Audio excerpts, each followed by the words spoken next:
Hello BookTube, my name is Elizabeth and I read bouquins and books.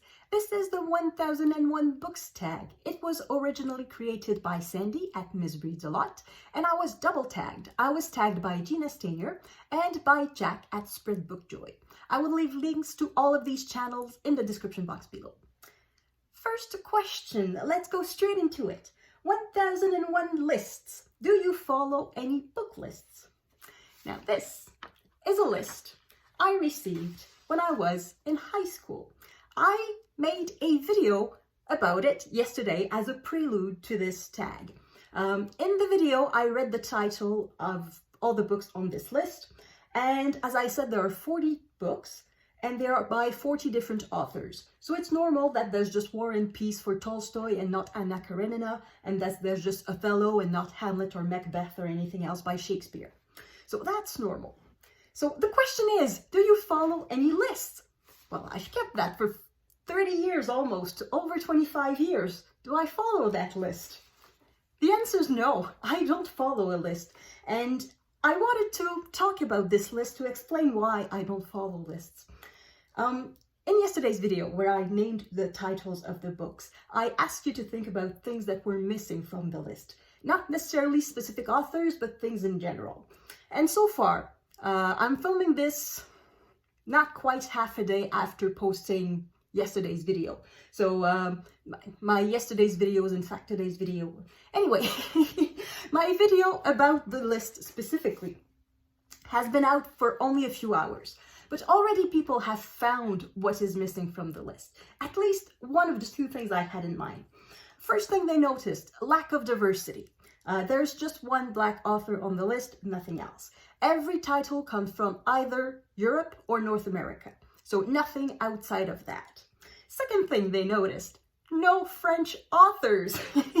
I'm very happy about the people who noticed that, because that was a bit more subtle, because I did not write down the list in the description box and I did not give the name of the authors. So it did not necessarily jump at you that there was not a single French author, but there's not a single French author in there. And both these things show that the list comes from somewhere. And this particular list comes from a high school teacher and from an English teacher teaching English as a second language. That meant no French literature, because French literature was the subject matter of the French teacher. And it came from the 1990s. And at the time, diversity was not a priority, it was not a concern, so there really isn't much of diversity on that list. The second thing that is missing from that list, and that so far nobody has noticed, or if they have noticed, they didn't think it was worth mentioning it, is that there is no genre fiction on that list. That list is, I'll put it in quotation mark, canon literature. And that shows that this list was going somewhere. And the place it was going was to teach us young children, well, not that young, we were 15 years old, to teach us 15-year-old pupils that there was such a thing as literature, and that literature did not include genre fiction. So there's no science fiction, there's no fantasy, there's no mystery, there's no romance, not even Jane Austen is there. So yeah, so things are missing from that list. And all that to say, I don't trust lists because they all come from somewhere and they are all going somewhere. And I come from where I come from and I go where I want to go. So I will not let a list boss me and tell me what to read or what not to read. That being said, I do use the list. Not very often recently, but when I was younger, I did go to this list very often. When I wanted to discover new authors, when I wanted to read something perhaps a bit more, something that required a bit more of my brain. So out of the 40 books, I have read about 20. I am currently reading the 20th. I'm reading the Iliad, which is on the list, and that will be my 20th book on the list of 40 books. So that's a list that did count a lot, but I am not following it. It's not a religion. Question number 2. 1001 books. Approximately how many physical books do you currently own? It is about 1,000 books.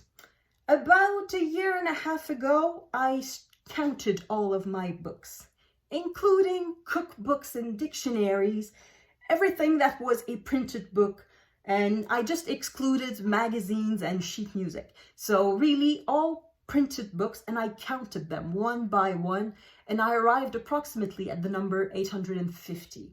And since then, I assume I have bought more than 100 books. So I must be close to 1,000 books, or at about, or nearing 1,000 books. How many ebooks? There are ebooks on my iPad, but I don't count them as books that I own because I never paid for an ebook. So I only downloaded books from Project Gutenberg or Faded Page or other websites where electronic books are free. I pay subscription to Scribd, but I don't pay for the book. I don't own the book. Basically, I just rent access to the library. So I would say that for ebooks, it's at 0. 1,001 books read. Approximately how many books have you read in your lifetime? Do you keep track? I do keep track since Christmas 1999. So since for the past 21 years. No, 22. I don't know how to count. So for the past 22 years. But it's handwritten, so I haven't counted them all one by one to see how many books I have read since then. And before that, I did not keep track, and I had read a lot of books before that. And depending on how you count, how many books have you read, do reread count? Because I would reread the entire series of Anne of Green Gables every year for, I think I did that for 10 or 15 years. So it's either 8 books or 80 books, depending on how you count it. Children's books. How do you count children's books? So I have read probably over 1,000 books in my life, but I don't have them all written down. For the past 20 years, I averaged about 50 books a year. For the past 2 years, it's well over that. Last year, I read 75 books, and this year I think I'm on path to read about 150. So it's really a lot. But in previous years, it was more around 50 books a year. So 20 years at 50 books a year, 50, 100, that's 1,000 books.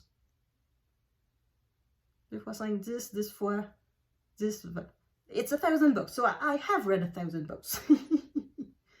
2 times 13, yes, 1,000. Okay. I'm not a math teacher. Thank heaven. 1,001 Arabian Nights. Have you read any stories from the Arabian Nights? Do you have a favorite? If you haven't read it, do you want to? I did start reading it at some point when I didn't know what it was. I thought it was a novel. So I started reading it, and then I realized it was just a bunch of short stories.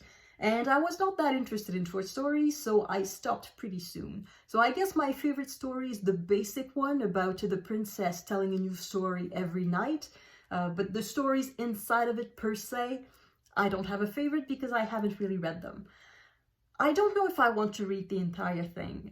It's a long book. It would take a lot of time, and I cannot say that I'm interested enough in traditional stories to read all of that. So it's not really on my to-be-read list. 1,001 flavors. Do you have favorite food or flavor? Cheese.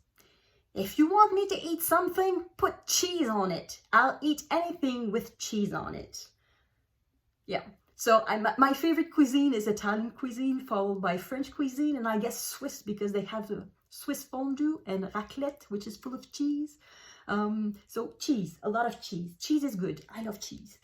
I also love sweets. I love sugar, but for me, it's harder to go without cheese than to go without sugar. So cheese. Next question. 1,001 pages. Have you read a book that is over 1,001 pages? Is there one that you recommend, and is it worth the time? What is the longest book you have read? I have read many books over 1,001 pages. Just this year, I've read 3. So this year, I read Don Quixote for the first time. I reread Musashi by Eiji Yoshikawa, which is a historical novel set in, not medieval Japan, but early 17th century Japan, so at the beginning of the Shogun era. And then I read Comet, by the biography of Sylvia Plath by Heather Clark. The text of that is slightly under 1,000 pages, but if you include the bibliography and the notes and everything else at the end, it's over 1,000 pages, so I counted. And of all these books, I think they are worth it. The Sylvia Plath biography, only if you're interested in Sylvia Plath, because otherwise, what's the point of reading 1,000 pages about someone you don't care much for? But of long books, definitely many long books are worth it. The Count of Monte Cristo is one that came up often in other people's tags, and yes, it's absolutely worth it. War and Peace, absolutely worth it. Don Quixote, worth it. Musashi, worth it. What else have I read that's long? Yeah, these are the ones that come up in my mind. There was another question there. What was the other question in that question? What is the longest book you have read? I think the longest book I have read is the third volume, the third book of the Three Musketeers trilogy. So there's the Three Musketeers, there's the first book, there's 20 years after, that is the second book, and then there's 10 years later, or the Vicomte de Bragelonne, and I think that is the longest book I've ever read. It is currently sold in mass market paperback in 3 huge volumes of almost 1,000 pages each. So I think altogether it's probably around 2,500 pages.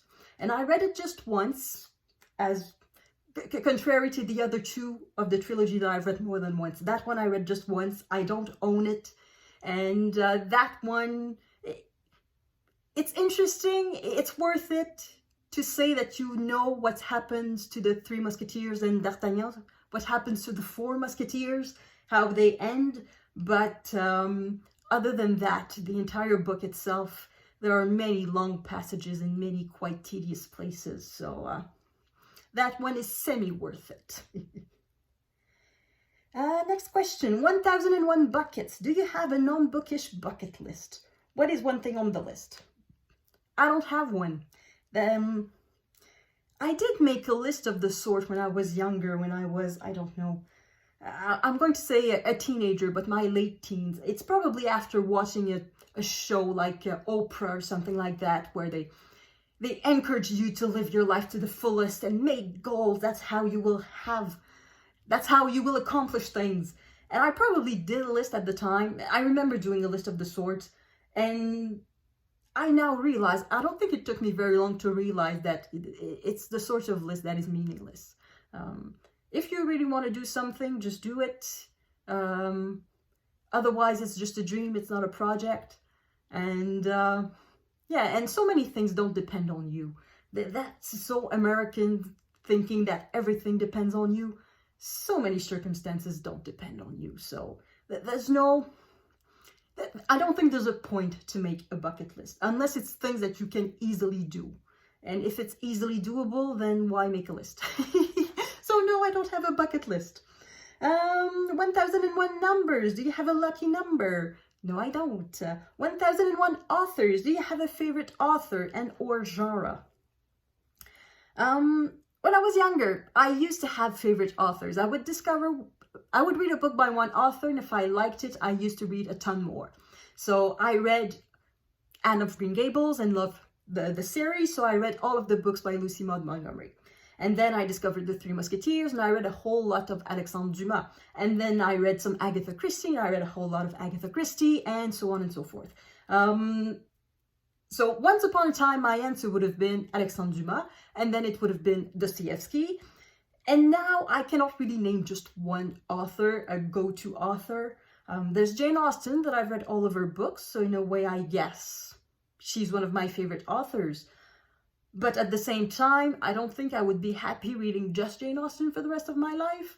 So I can't say that I have a favorite author. As for genre, a favorite genre, at the moment it's nonfiction, because it's a bit of an excuse, because nonfiction is extremely wide. It's a bit like saying my favorite genre is fiction. It's not really a genre. So within nonfiction, I would say it's history. And I think I would be happy reading just history nonfiction for quite a while. Yes, I'm going to say for the moment it's my favorite genre, but I do love so many things that I wouldn't be restricted to it. I couldn't be restricted to it. I would be a bit sad. 1001 activities. Do you have a favorite outdoor activity? Does reading outside count? Because that is one of my favorite activities in the summer. I have a hammock that I clip on my balcony. So I clip it at one end and clip it the other end, and I just lie in the hammock and read. It really is one of my favorite activities. And sometimes I go to a park and I read in the park. So that would be my favorite outdoor activity. It's not much of an activity, but it's outdoors. 1001 book clubs. Oh, not a prompt. Should I start a 1001 book club? If you feel like it, go for it. As for me, whether I would join or not, it would depend on the book chosen, and I probably wouldn't be a regular, but maybe I could dip in once in a while if that was an option. So, yeah, the next is tag some people. Now, a lot of people have already been tagged, and I feel like I'm a bit at the end of the food chain, of the tag chain. So I don't think there's anybody left that I know that hasn't been tagged already. Not everybody has done it, but I think everybody has been tagged. So I'm going to go for the default answer of, if you want to do this tag, please consider yourself tagged. So that is it for me. That is the 1001 book list tag. No, the 1001 books tag. And thank you, Sandy, for creating it. It was very fun. And thank you to both Jack and Gina for tagging me. And I will see you in the next video that is supposed to be tomorrow.